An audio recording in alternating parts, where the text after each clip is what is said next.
Fala galera, Vitor do Leilão com Vitor aqui na área e hoje eu quero fazer um conteúdo um pouco diferente.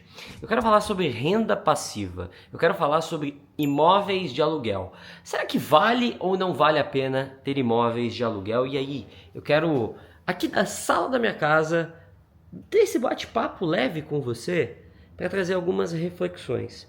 Eu estava assistindo YouTube agora há pouco aqui em casa, na sala de casa, e eu vi alguns vídeos de alguns influenciadores falando sobre como investir em imóveis para aluguel não faz sentido, porque a rentabilidade de uma renda fixa é significativamente maior e em contrapartida você também não tem o trabalho de manter um imóvel alugado, né? Porque um imóvel alugado ele te dá um certo trabalho de tempos em tempos. Você pode ter inadimplência, você eventualmente tem que cuidar de uma reforma e tem alguns elementos que essas pessoas não consideram. Principalmente essas pessoas, esses influenciadores que falam sobre o mercado financeiro, e eu não concordo em absoluto, tá? Primeiro de tudo, o que a galera alega assim, não vale a pena você comprar imóveis hoje em dia, vale muito mais a pena você investir o seu dinheiro e com os rendimentos você pagar aluguéis. E tem alguns contrapontos interessantes desse racional. O principal deles, na minha visão, é que os imóveis, eles não são estáticos. Há uma valorização significativa ao longo do tempo que ela é facilmente não percebida por esses influenciadores do mercado financeiro, porque eles não estão muito habituados com o mercado imobiliário. E que valorização é essa? Se você reparar, a gente está aqui em 2025. Em 2020, eu lembro de ter visto um terreno para comprar na praia, chama Riviera de São Lourenço, tá? Uma praia aqui no litoral norte de São Paulo. E esse terreno era um terreno de mais ou menos uns 700 metros quadrados. Ele estava lá à venda por 520 mil reais. Não tem muito tempo, acho que tem um mês mais ou menos. Em algum dos feriados eu fui lá com a minha noiva, porque o meu sogro tem uma casa lá. E a gente foi ver alguns terrenos para comprar, né? Um terreno similar, só que num módulo diferente, né? Que agora tem um módulo novo. 3 milhões de reais. Aí eu te pergunto, de 2020 para 2025, o que teria uma valorização tão significativa quanto comprar um terreno de 500 mil? E aí a gente está falando do imóvel, corta para 3 milhões. É isso, corta para 3 milhões. E aí vocês vão trazer assim, Vitor, mas essa é a exceção, não é a regra de quem investe no mercado imobiliário. Tudo bem, não é. Só que existe um contraponto aqui que a pessoa que fala do mercado financeiro e critica o mercado imobiliário, ela normalmente também não tem essa régua. Quem trabalha no mercado imobiliário entende bem de produto. É a mesma coisa que eu chegar para um cara do mercado financeiro e falar assim, cara, tem um produto top aqui chamado COI.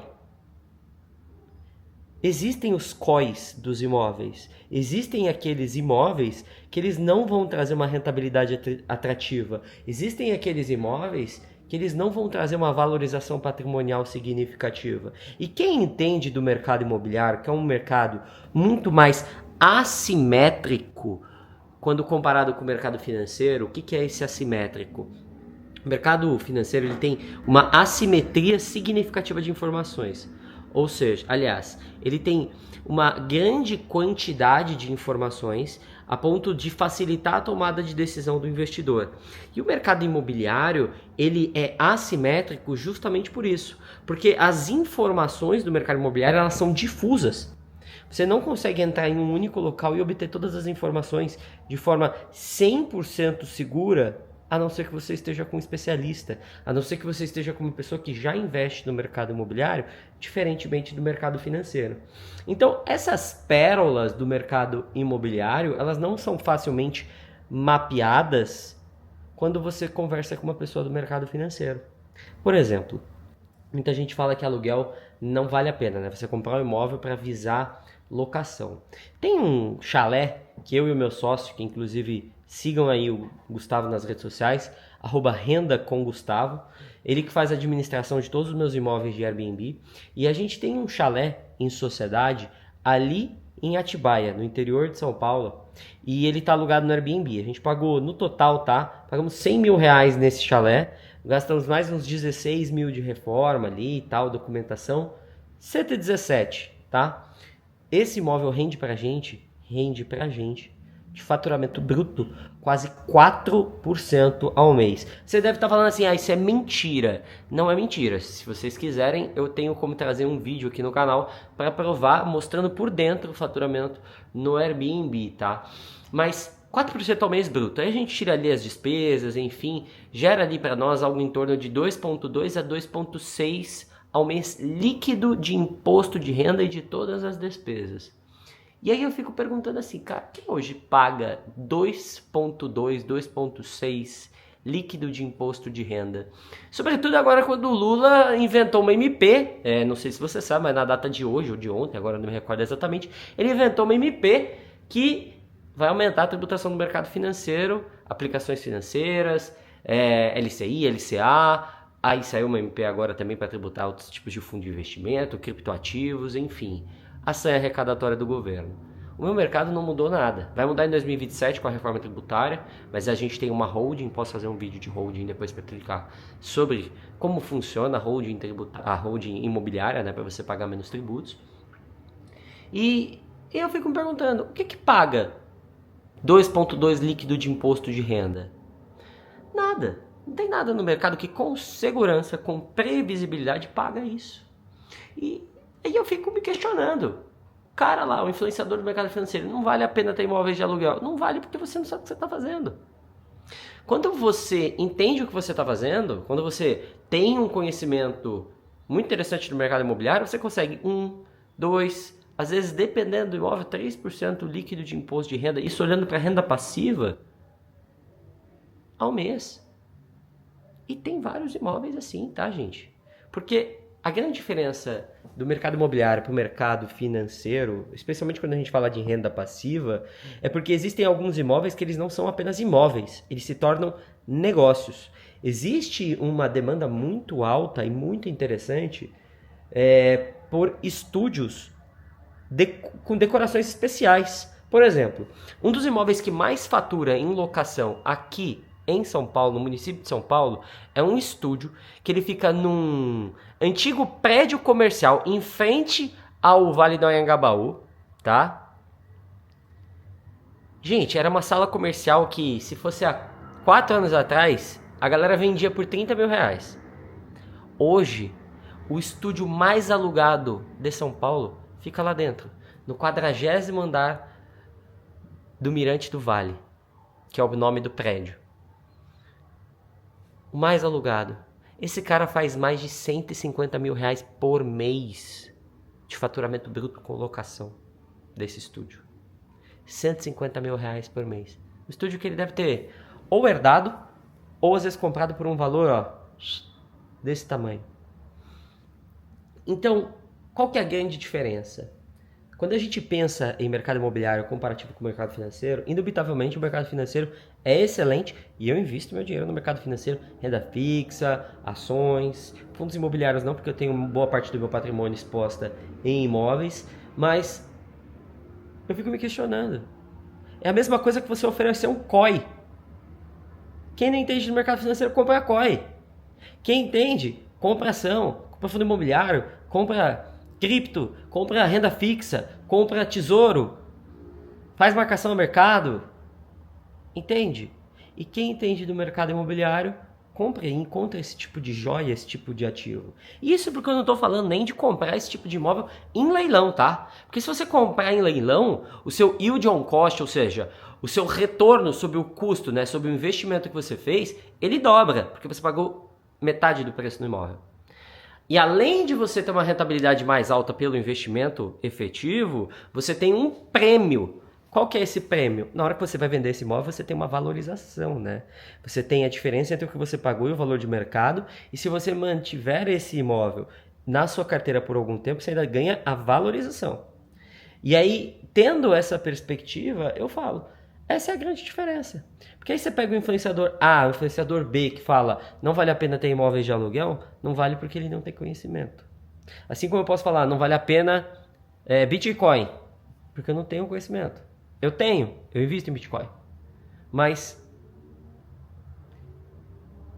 quão mais assimétrico é o mercado, ou seja, Quanto mais você tem ausência de informação, entenda isso, a ausência de informação, o mercado imobiliário tem ausência de informação, mais você tem possibilidades de ganho. Quando você tem muita informação, muita gente tem informação, muita gente vai entrar nesse mercado e muita gente nivela o mercado por baixo. Esse é o mercado financeiro. Você tem dados, você tem métricas para absolutamente tudo que você imaginar.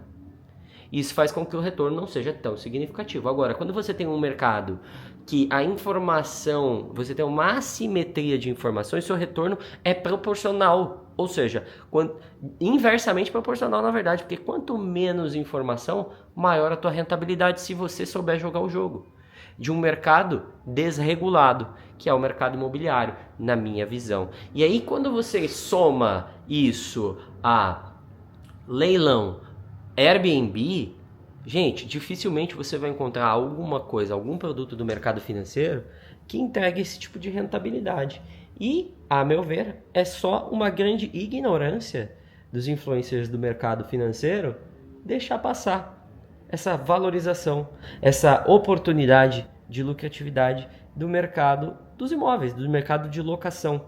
Só que aqui um disclaimer, eu não sou tão fã da locação tradicional, porque essa de fato te dá uma rentabilidade ali de 0,4, 0,5 ao mês, que aí não faz tanto sentido. Só que se você colocar leilão, teu yield on cost, né, o teu retorno sobre o investimento, fica maior. Vamos lá para 0,8, 0,10, 0, entende? 0,10? Não faz sentido, né? É 1%. Então o retorno vai para 0,8, 1%, alguma coisa nessa linha. Então, eu não sou tão fã da alocação tradicional, embora eu tenha imóveis alugados de forma tradicional, eu sou muito fã do Airbnb. E aí quando você soma uma boa aquisição, ou seja, comprar um imóvel de forma barata, como por exemplo nos leilões, você só maximiza o teu resultado e aí você consegue vender esse imóvel e ganhar esse prêmio, né? Que é a diferença entre o valor de mercado e o valor da arrematação é o potencial de lucratividade que você tem ali. E eu tenho duas considerações para fazer. Eu falo isso porque eu recebo a declaração do imposto de renda desse ano, não me deixa mentir. 150 mil reais, 143 e uns quebrados, na verdade. 143 mil reais por mês em locação de 22 imóveis que eu tenho na minha holding imobiliária. E, gente, duas coisas que eu tenho para trazer aqui para você. Esse valor que eu recebo por mês, além de custear meu estilo de vida, que é super barato, eu uso esse valor para arrematar mais imóveis de leilão, revender e aumentar meu patrimônio. Além disso, só de eficiência tributária, ano passado, foi mais de 200 mil reais de imposto entre alugar na pessoa física e alugar na pessoa jurídica. Ou seja, eu deixei de gastar dinheiro com imposto, ou seja, tirei dinheiro do bolso do Lula e mantive no meu. Só com a economia tributária do ano passado eu consigo comprar mais um imóvel de leilão. E aí você percebe que o efeito bola de neve, que inclusive o próprio Warren Buffett defende, acontece na prática não só de eficiência tributária, mas também utilizando essa renda passiva para aumentar o meu patrimônio e investir em outras coisas, comprando imóveis para revender ou outros ativos financeiros. Então, essa lógica de não vou investir em imóveis de aluguel, tudo bem, eu respeito. Só que você tem que admitir que você não tem a menor ideia do que você está fazendo e tampouco a menor ideia do que você está falando. Porque enquanto você está falando isso, eu faço uma provocação. Sabe, você conhece aquela história do cara que investiu em imóveis e perdeu tudo? Aquela super famosa? Pô, tava na TV esses tempos.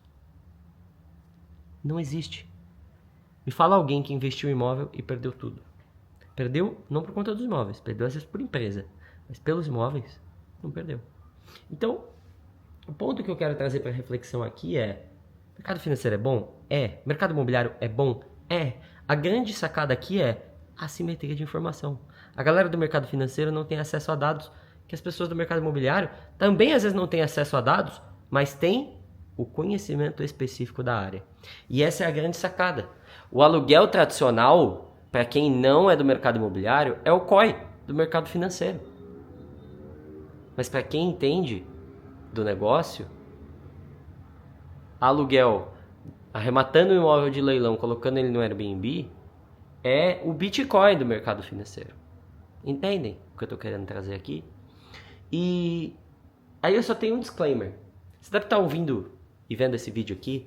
E aqui, estou testando um novo formato de conteúdo. Quero que inclusive vocês falem para mim se vocês gostaram desse formato ou não. Que é... Você tem que entender que aluguel não é para todo mundo. Por que não é para todo mundo? Porque renda passiva é luxo. Se você não tem mais de R$1 milhão, você não tem nem que pensar. Você não deve nem sequer cogitar renda passiva. Por quê? Porque todo o teu dinheiro ele tem que estar investido para multiplicar o seu patrimônio. Você tem que pegar esse dinheiro, comprar um imóvel, revender e lucrar com isso. Você não deve comprar um imóvel e colocar para locação. Por quê? Porque senão você perdeu a chave, aquilo que faz de fato o seu patrimônio multiplicar, que é a tua liquidez, que é o teu dinheiro. E se você deixa empatado o teu dinheiro no imóvel que está te dando renda passiva, você perdeu a oportunidade de comprar um imóvel por 300 e vender por 600, às vezes dobrar o teu patrimônio numa única tacada, como eu já mostrei várias vezes aqui no meu canal, porque você está lá recebendo mês a mês aluguel. Então, entendam que existem duas fases, a fase da acumulação e a fase da fruição. Se você tem menos de R$1 milhão, você não deve nem pensar em renda passiva.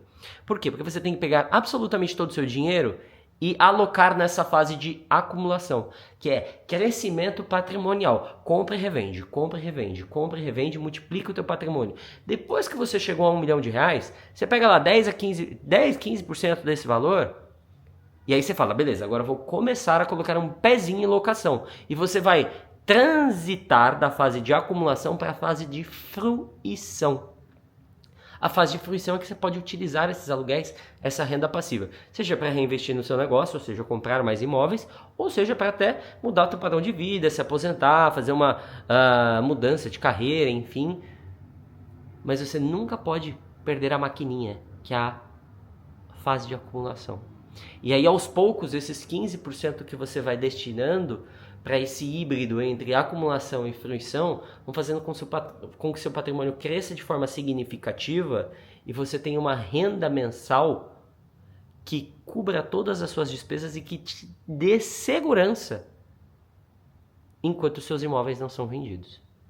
Então, esse vídeo aqui foi um pouquinho diferente. Espero que vocês tenham gostado. Esse é meu racional entre... Será que vale a pena alugar imóveis ou não vale a pena? Será que vale a pena ter renda passiva com imóveis ou vale a pena colocar tudo no mercado financeiro? Essa é a minha ponderação. Eu acho que o mercado financeiro tem seus pontos positivos, mas honestamente eu fiz todo o meu patrimônio dentro do mercado imobiliário. Então eu sou sempre mais favorável a você investir no mercado imobiliário. Lembrando, desde que você tenha conhecimento, para você não pegar os COIs do mercado imobiliário. Tipo esses estúdios que estão lançando ultimamente. Não sei se vale tanta pena. É isso aí. Se inscreve no canal, deixa teu like. Te vejo na próxima.